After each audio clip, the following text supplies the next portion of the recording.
बिस्मिल्लाहिर्रहमानिर्रहीम। Dear students, अस्सलाम वालेकुम।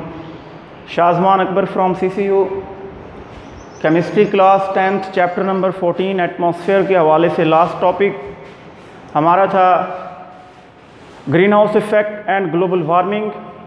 आज के टॉपिक में हमने पढ़ना है अफेक्ट्स ऑफ ग्लोबल वार्मिंग और sources of carbon dioxide and carbon monoxide.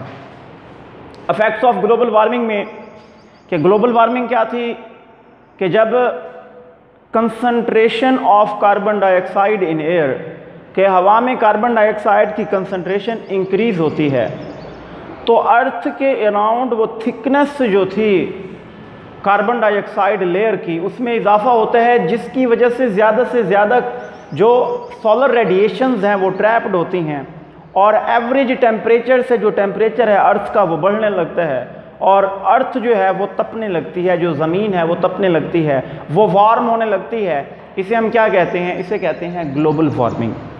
अब इसके इफ़ेक्ट्स क्या हैं? सबसे पहले due to the global warming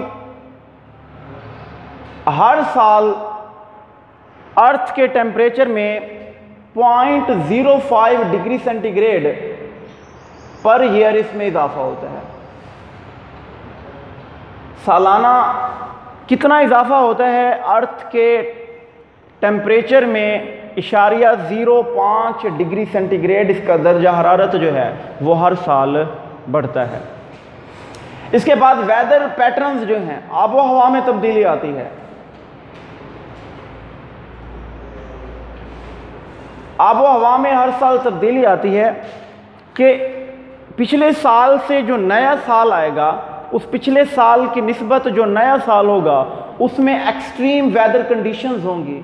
उसमें जो वेदर कंडीशंस होंगी वो ज़्यादा शिद्दत वाली होंगी कि अगर गर्मी है तो गर्मी ज़्यादा शिद्दत वाली होगी और सर्दी है तो वो भी पिछले साल की निस्बत ज़्यादा शदीद होगी। उसकी शिद्दत में, उसकी एक्सट्रीमनेस में क्या होगा? इजाफा हो जाएगा।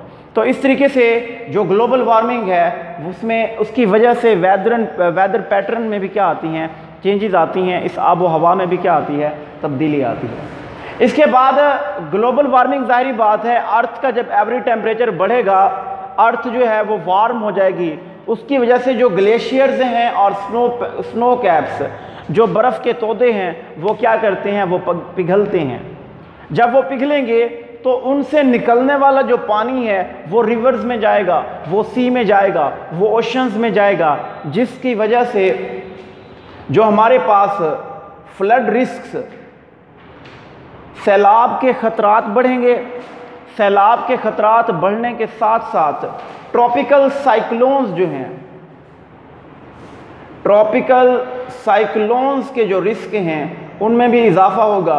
अब ये क्या है ट्रॉपिकल साइक्लोन? ये पानी में, वाटर में या हवा में, ये जो इस तरीके से एक गोल चक्कर वाला जो तूफ़ान होता है इसे हम क्या कहते हैं? ये ट्रॉपिकल साइक्लोन है।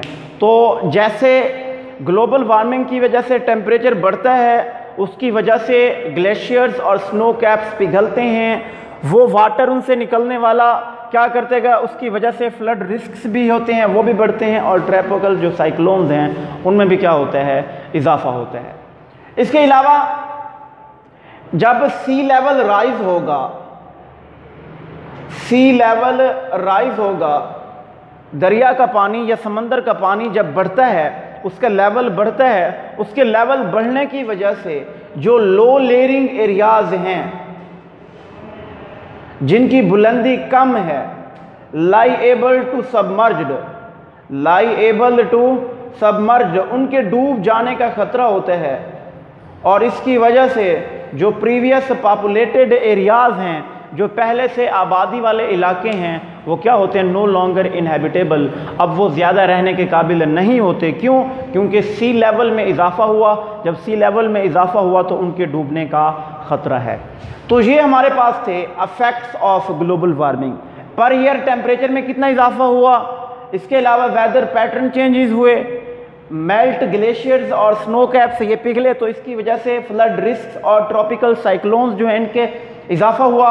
इसके अलावा सी लेवल जब बढ़ा तो उसकी वजह से जो लो लेइंग एरियाज थे वो अनइनहेबिटेबल हो गए, वो रहने के काबिल ना रहे। अब हमारे पास हैं sources of carbon dioxide and carbon monoxide. Sources of air pollutants में पहला जो है हमारे पास वो कार्बन डाइऑक्साइड और कार्बन मोनोऑक्साइड का सोर्सेज हैं। सबसे पहले वोल्केनिक एरप्शन, आतिशफिशां की वजह से। Due to the volcanic eruption, आतिशफिशां की वजह से जो कार्बन डाइऑक्साइड है और कार्बन मोनोऑक्साइड है ये रिलीज होती हैं। इसके अलावा जो ऑर्गेनिक मैटर है इसकी नेचुरल, इसकी कुदरती तौर पर डिकम्पोजिशन की वजह से भी क्या होता है, जो कार्बन डाइऑक्साइड और कार्बन मोनोऑक्साइड हैं ये रिलीज होते हैं। सबसे पहले due to the volcanic eruption of gases.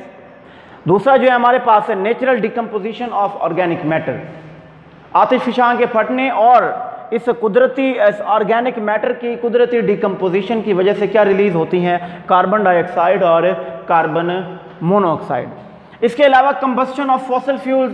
Fossil fuels में हमारे पास कोल है, पेट्रोलियम है, कोयला, पेट्रोलियम, पेट्रोल की जो मसनूआत हैं और गैस है। इनके जलने की वजह से, इनकी कंबस्शन की वजह से, चाहे वो कंबस्शन हुई है इंडस्ट्री में,